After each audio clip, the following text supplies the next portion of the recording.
नमस्कार दोस्तों, स्वागत है आपका हमारे YouTube चैनल फैक्ट मास्टर पर।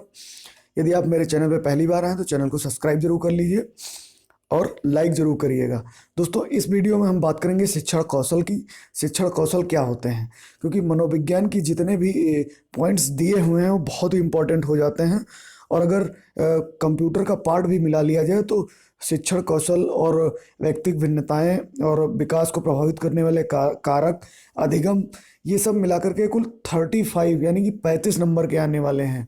तो हम इसको जो है आज से लेकर चलेंगे मनोविज्ञान को और उसको जानेंगे ताकि एक भी प्रश्न हमारा मिस ना हो पाए। दोस्तों, आज इस वीडियो में जो है शिक्षण कौशल से संबंधित 30 प्रश्नों का एक सेट है जिसको आपको और हमको मिलकर के, दोनों लोगों को मिलकर के हल करना है। सभी को गुड मॉर्निंग, सभी को गुड मॉर्निंग। ठीक है, तो चलिए समय को ना गवाते हुए शुरू करते हैं। लाइक करते हुए चलिएगा, वीडियो को शेयर करना बिल्कुल मत भूलिएगा।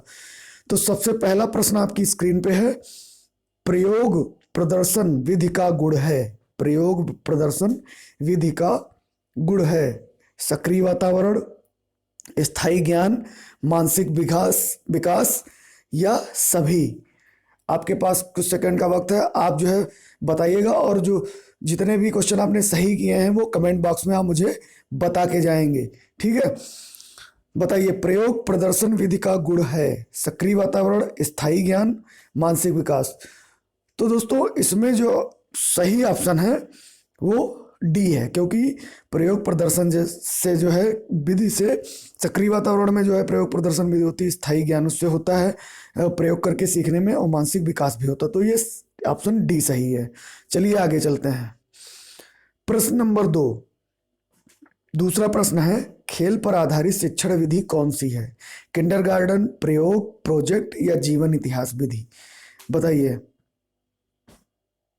खेल पर आधारित शिक्षण विधि है तो दोस्तों इसका जो है पहला ऑप्शन सही है। किंडरगार्टन जो है खेल पर आधारित है। किंडर गार्डन जो है ये फ्रोबेल ने किंडरगार्टन पद्धति का उपयोग किया था। ठीक है, याद रखिएगा।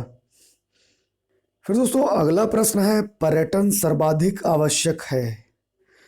किस शिक्षण में जो है पर्यटन सर्वाधिक आवश्यक है? गणित शिक्षण में, भूगोल शिक्षण में, भाषा शिक्षण में या संगीत शिक्षण में? बताइए। पर्यटन सर्वाधिक आवश्यक है गणित शिक्षण में, भाषा शिक्षण में, संगीत शिक्षण में या भूगोल शिक्षण में?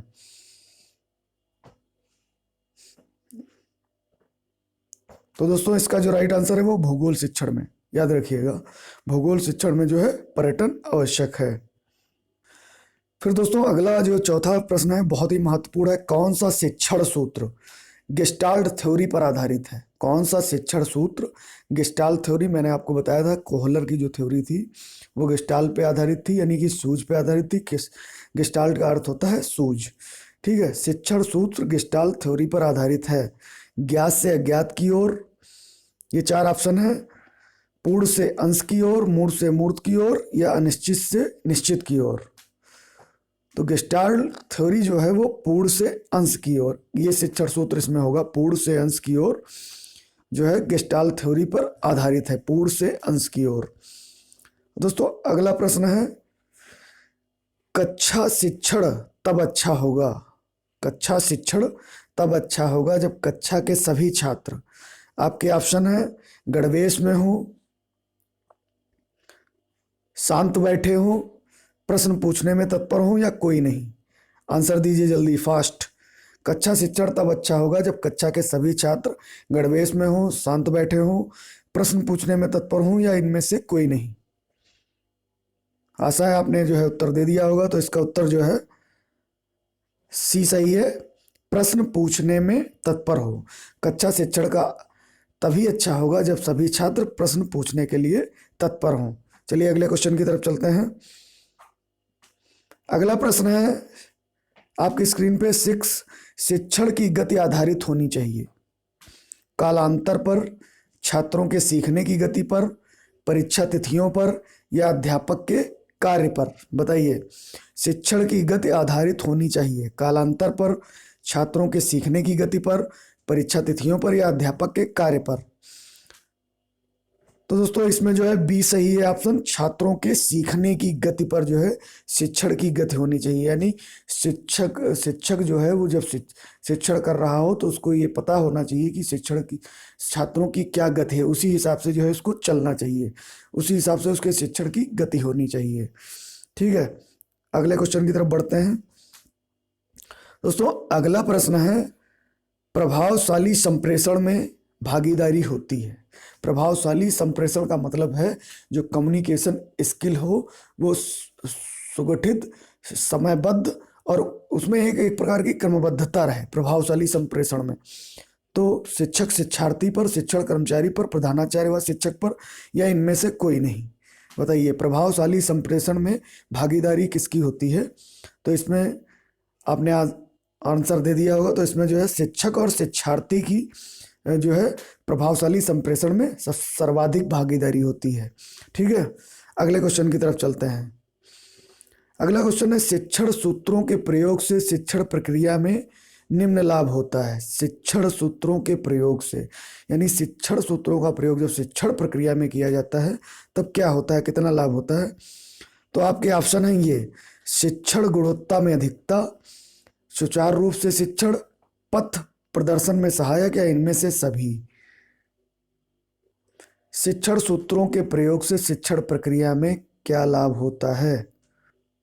तो शिक्षण सूत्रों से जो है शिक्षण में गुणवत्ता की अधिकता भी होगी, सुचारू रूप से शिक्षण भी होगा और पथ प्रदर्शन में सहायक भी होंगे। तो इसमें जो ऑप्शन डी सही है कि इनमें से सभी। दोस्तों अगला प्रश्न आपकी स्क्रीन पे है, छात्रों का पूर्व ज्ञान जानने में कौन सा कौशल सहायक है? पूर्व ज्ञान जानने में कौन सा कौशल सहायक है? प्रस्तावना कौशल, उद्दीपन कौशल, व्याख्यान कौशल, पुनर्वलोकन कौशल। बताइए, पूर्व ज्ञान से संबंधित जो कौशल हो उसको बताना है। बताइए जल्दी। आशा है आपने जो है आंसर दे दिया होगा।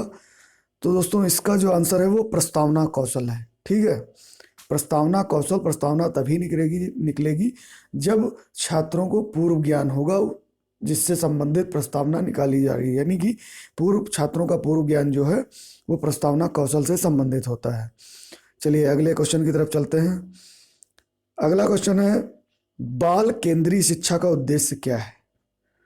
बाल केंद्रीय शिक्षा का उद्देश्य बालकों का सर्वांगीण विकास, बालकों के नामांकन में अधिकता, बालकों का शारीरिक विकास, या इनमें से सभी। बताइए, बाल केंद्रीय शिक्षा का उद्देश्य है। तो दोस्तों इसका राइट आंसर है बालकों का सर्वांगीण विकास। ऑप्शन ए इसका राइट आंसर है।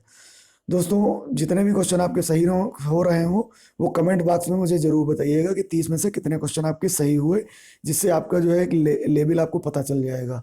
मैं कोशिश करूंगा कि मनोविज्ञान से संबंधित जितने भी टॉपिक हैं वो आपको कवर करा सकूं। दोस्तों अगला क्वेश्चन है क्वेश्चन नंबर 11, संज्ञानात्मक क्षेत्र से संबंधित नहीं है। संज्ञानात्मक क्षेत्र से संबंधित नहीं है, क्या नहीं है? मैंने आपको जब पियाजे का सिद्धांत पढ़ाया था उसमें संज्ञान भी पढ़ाया है। संज्ञान जिन्होंने पढ़ा है वो जानते होंगे कि वास्तव में संज्ञान है क्या। ठीक है, तो ए जानना, बी समझना, सी चिंतन करना, डी समयबद्धता। बताइए, संज्ञानात्मक क्षेत्र से संबंधित नहीं है, नहीं यहाँ पे है। कई बार क्वेश्चन यही आता है कि इनमें से कौन सा संबंधित नहीं है, तो आपको याद रखना है। बताइए, तो इसका जो सही आंसर होगा वो समयबद्धता होगी। ठीक है, क्योंकि जानना संज्ञान के अंतर्गत आता है, समझना भी संज्ञान के अंतर्गत आता है, और चिंतन करना भी संज्ञान के अंदर आता है।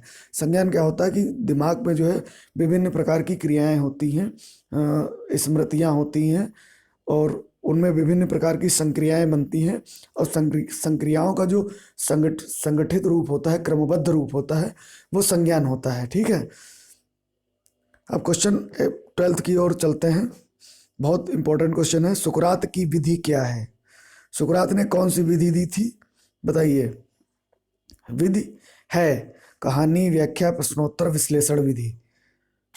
बताइए, सुकरात की विधि है कहानी, व्याख्या, प्रश्नोत्तर या विश्लेषण विधि?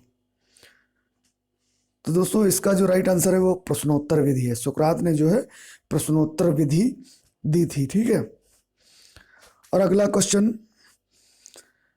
देख लीजिए, प्राथमिक स्तर पर 13, क्वेश्चन नंबर 13, प्राथमिक स्तर पर दवे समिति ने किन विषयों में अपेक्षित अधिगम स्तर का निर्धारण किया था? भाषा, गणित अध्ययन, पर्यावरण अध्ययन या सभी? बताइए। प्राथमिक स्तर पर दवे समिति ने किन विषयों के अपेक्षित अधिगम स्तर का निर्धारण किया था? तो दोस्तों इसमें जो है ऑप्शन डी सही है, यानी सभी। भाषा, गणित और पर्यावरण अध्ययन से अपेक्षित अधिगम स्तर का निर्धारण किया था दवे समिति ने, याद रखिएगा। दोस्तों अगला प्रश्न है, किंडरगार्टन प्रणाली शिक्षण के किस नियम पर आधारित है? किंडरगार्टन प्रणाली शिक्षण के किस नियम पर आधारित है? ऑप्शन ए करके सीखना, बी अक्रियशीलता पर, सी चयन के नियम पर, या रुचि के सिद्धांत पर? ठीक है, बताइए। किंडरगार्टन प्रणाली शिक्षण के किस नियम पर आधारित है? करके सीखने पर, अक्रियशीलता पर, चयन के नियम पर, या रुचि पर? तो आशा है दोस्तों आपने आंसर दे दिया होगा। तो इसका राइट आंसर है करके सीखने पर। ठीक है, करके सीखने पर। दोस्तों अगला बहुत इंपॉर्टेंट प्रश्न है, बहुत ही सरल है, कई बार पूछा भी गया है ये और पूछा भी जा सकता है। वर्तमान शिक्षा का केंद्र बिंदु क्या है? अध्यापक, बालक, विद्यालय या समाज? बताइए। वर्तमान शिक्षा का केंद्र बिंदु क्या है? अध्यापक, बालक, समाज या विद्यालय? तो दोस्तों इसका राइट आंसर है बालक। वर्तमान शिक्षा का केंद्र बिंदु जो है वो बालक है, क्योंकि शिक्षा जो है बाल केंद्रित है। याद रखिएगा, सीटेट में क्वेश्चन भी आया है। दोस्तों अगला जो प्रश्न है बहुत इंपॉर्टेंट है। बालक प्रश्न पूछने के बजाय प्रश्न किए जाने से अधिक सीखते हैं। किसने कहा था? डम्बिल ने, फ्रोबेल ने, रूसो ने या हर्बर्ट ने? बालक प्रश्न पूछने के बजाय प्रश्न किए जाने से अधिक सीखते हैं, ये कहा था रूसो ने, याद रखिएगा, प्रकृतिवादी थे। फिर अगला दोस्तों क्वेश्चन है, छात्रों से उत्तर निकलवाने में सहायक होती है कौन सी? छात्रों से उत्तर निकलवाने में सहायक होती है। ऑप्शन ए शिक्षण कौशल, शिक्षण प्रविधियां या शिक्षण सूत्र या सभी? छात्रों से उत्तर निकलवाने में कौन सा इसमें से सहायक होता है? तो दोस्तों आपने आंसर दे दिया होगा इसका। तो इसमें आंसर डी है, इनमें से सभी। शिक्षण कौशल, शिक्षण प्रविधियां और शिक्षण सूत्र तीनों जो हैं छात्रों से उत्तर निकलवाने में सहायक होती हैं। दोस्तों अगला है बहुत इंपॉर्टेंट प्रश्न है, हिस्ट्री से भी संबंधित है और बाल मनोविज्ञान से भी। बुनियादी शिक्षा के जनक हैं कौन है? बुनियादी शिक्षा के जनक कौन है? बताइए। गांधी जी, सरदार पटेल, नेहरू जी, बिपिन पाल? तो बुनियादी शिक्षा के जनक जो हैं वो गांधी जी हैं। बहुत इंपॉर्टेंट प्रश्न है। फिर अगला है, विश्लेषण से संश्लेषण सूत्र कब प्रभावी होगा? विश्लेषण से संश्लेषण सूत्र प्रभावी होगा किसमें? इतिहास में, भूगोल में, संगीत में, संस्कृत में?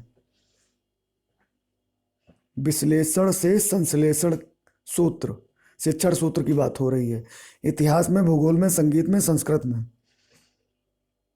आशा है दोस्तों आपने आंसर दे दिया होगा। तो इसका राइट आंसर है इतिहास में। विश्लेषण से संश्लेषण का सूत्र जो है इतिहास में प्रभावी होगा, यानी कि ऑप्शन ए सही है। दोस्तों अगला प्रश्न है प्रश्न नंबर 20, प्रस्तावना कौशल का संबंध छात्रों के किससे होता है? तो ऑप्शन ए है पूर्व ज्ञान से, मौन वाचन से, पाठ्यचर्या से या इनमें से कोई नहीं? बताइए। प्रस्तावना कौशल का संबंध किससे है? का संबंध छात्रों के किससे होता है? तो मैंने इससे पहले ही बताया है कि प्रस्तावना जो है पूर्व ज्ञान से संबंधित होती है, यानी कि पूर्व ज्ञान इसका राइट आंसर है। तो प्रस्तावना कौशल का संबंध छात्रों के पूर्व ज्ञान से होता है। ठीक है, अगला आंसर, अगला बताइए। शिक्षण का मूलभूत नियम है क्या है? शिक्षण का मूलभूत मतलब बुनियादी क्या नियम है? क्रियाशीलता, अन्वेषण, आगमन या निगमन? शिक्षण का मूलभूत नियम है क्रियाशीलता, अन्वेषण, आगमन या निगमन? तो दोस्तों यहाँ पे ऑप्शन ए सही है, क्रियाशीलता शिक्षण का मूलभूत नियम है। अब क्वेश्चन नंबर 22 की तरफ चलते हैं। क्वेश्चन नंबर 22, शिक्षण का सर्वाधिक महत्वपूर्ण उद्देश्य है। शिक्षण का सर्वाधिक महत्वपूर्ण उद्देश्य है उपयोगी ज्ञान प्रदान कर सर्वांगीण विकास, बालक का स्वास्थ्य ठीक रखना, पर्यावरण की शिक्षा देना या जनसंख्या शिक्षा देना। शिक्षण का सर्वाधिक महत्वपूर्ण उद्देश्य है। तो दोस्तों आशा है आपने आंसर दे दिया होगा। तो इसका सही आंसर है कि शिक्षण का सर्वाधिक महत्वपूर्ण उद्देश्य उपयोगी ज्ञान प्रदान कर सर्वांगीण विकास करना। ठीक है, अगले क्वेश्चन की तरफ चलते हैं। दोस्तों अगला प्रश्न है, वैयक्तिक संप्रेषण का उद्देश्य है। वैयक्तिक संप्रेषण, छात्रों में वैयक्तिक भिन्नताएं होती हैं, विशिष्ट योग्यताओं या व्यक्तित्व के विकास होता है, व्यक्तित्व शिक्षण होता है, या इनमें से सभी। ऑप्शन डी जो है इनमें से सभी। बताइए आप लोग, या डी सभी। वैयक्तिक संप्रेषण का उद्देश्य है छात्रों में व्यक्तित्व भिन्नताएं होती हैं, विशिष्ट योग्यताओं या व्यक्तित्व का विकास होता है, या व्यक्तित्व शिक्षण। तो दोस्तों इसमें जो आंसर है वो डी सही है, इनमें से सभी। ये सारी चीजें जो है वैयक्तिक संप्रेषण के उद्देश्य हैं। ठीक है, अगले क्वेश्चन की तरफ चलते हैं। दोस्तों अगला क्वेश्चन है क्वेश्चन नंबर 24, पूर्ण से अंश की ओर शिक्षण सूत्र है। मैंने इससे पहले भी बताया है आपको, गेस्टाल्ट, बाल मनोविज्ञान, प्राणी विज्ञान, जीव विज्ञान। बताइए पूर्ण से अंश की ओर शिक्षण सूत्र किसमें प्रभावी होता है? तो इसका आंसर है आंसर ए, गेस्टाल्ट में, यानी कि सूझ में, पूर्ण से अंश की ओर। अगला है क्रियापरक शिक्षण विधि है। क्रियापरक शिक्षण विधि है। ऑप्शन ए करके सीखना, ऑप्शन बी शिक्षक के शिक्षण द्वारा सीखना, ऑप्शन सी ग्राहकार्य के द्वारा सीखना, या भ्रमण के द्वारा सीखना। बताइए क्रियापरक शिक्षण यानी ऐसा शिक्षण जिसमें क्रियाशीलता हो। ठीक है, बताइए। तो इसका सही आंसर है दोस्तों करके सीखना। करके सीखना जो है क्रियापरक शिक्षण विधि है, याद रखिएगा। दोस्तों अगला प्रश्न है, प्रस्तावना कौशल का मुख्य घटक क्या है? प्रस्तावना कौशल का मुख्य घटक क्या है? प्रश्नों की संरचना, श्रृंखलाबद्धता, कथनों में तारतम्यता, लेखन की तत्परता। प्रस्तावना कौशल का मुख्य घटक है प्रश्नों की संरचना, श्रृंखलाबद्धता, कथनों में तारतम्यता, लेखन की तत्परता। तो दोस्तों इसका सही आंसर है ऑप्शन सी, कथनों में तारतम्यता। यानी कि प्रस्तावना कौशल जब जो है वो संबंधित है कथनों की तारतम्यता से। दोस्तों अगला प्रश्न है, गणित का किट है, इनमें से कौन सा गणित का किट है? डेमिनोज, बिकर, क्लैंप, या इनमें से कोई नहीं। बताइए गणित का किट है डेमिनोज, बिकर, क्लैंप, या कोई नहीं। तो दोस्तों इसका राइट आंसर है डेमिनोज जो है एक गणित किट है, याद रखिएगा डेमिनोज। दोस्तों अगला प्रश्न है, संप्रेषण के लिए कक्षा का वातावरण कैसा होना चाहिए? संप्रेषण के लिए कक्षा का वातावरण कैसा होना चाहिए? सौहार्दपूर्ण होना चाहिए, नीरस होना चाहिए, अनुशंसा युक्त होना चाहिए, या प्रकाशपूर्ण होना चाहिए? संप्रेषण के लिए कक्षा का वातावरण होना चाहिए सौहार्दपूर्ण, नीरस, अनुशंसा युक्त, या प्रकाशपूर्ण। तो दोस्तों इसका राइट आंसर है सौहार्दपूर्ण। सौहार्दपूर्ण संप्रेषण के लिए कक्षा का वातावरण, संप्रेषण का मतलब कम्युनिकेशन। ठीक है, शिक्षण प्रक्रिया में समाहित हैं आप, ये है 29। शिक्षण प्रक्रिया में कितने चरण होते हैं? इसका अर्थ ये है 2 होते हैं, 3 होते हैं, 4 होते हैं, या 5 होते हैं। तो शिक्षण प्रक्रिया में कितने चरण होते हैं, या शिक्षण प्रक्रिया में समाहित हैं? समाहित प्रक्रिया है, 3 चरण होते हैं, याद रखिएगा 3। इसमें ऑप्शन जो है बी सही है। फिर दोस्तों लास्ट प्रश्न है, भारत में जनसंख्या शिक्षा की शुरुआत किस प्रदेश से हुई? बताइए भारत में जनसंख्या शिक्षा की शुरुआत किस प्रदेश से हुई? आपके ऑप्शन है एमपी, गुजरात, केरल और महाराष्ट्र।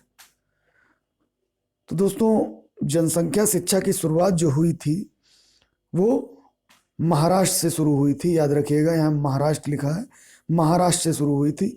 भारत में जनसंख्या की शिक्षा की शुरुआत महाराष्ट्र से शुरू हुई थी। तो दोस्तों, कितने आपके क्वेश्चन सही हुए ये मुझे कमेंट बॉक्स में जरूर बताइएगा। वीडियो को लाइक कीजिएगा, शेयर कीजिएगा और कमेंट करना, यदि कोई प्रश्न में त्रुटि होती है तो कमेंट करके मुझे बताइएगा। बहुत बहुत धन्यवाद।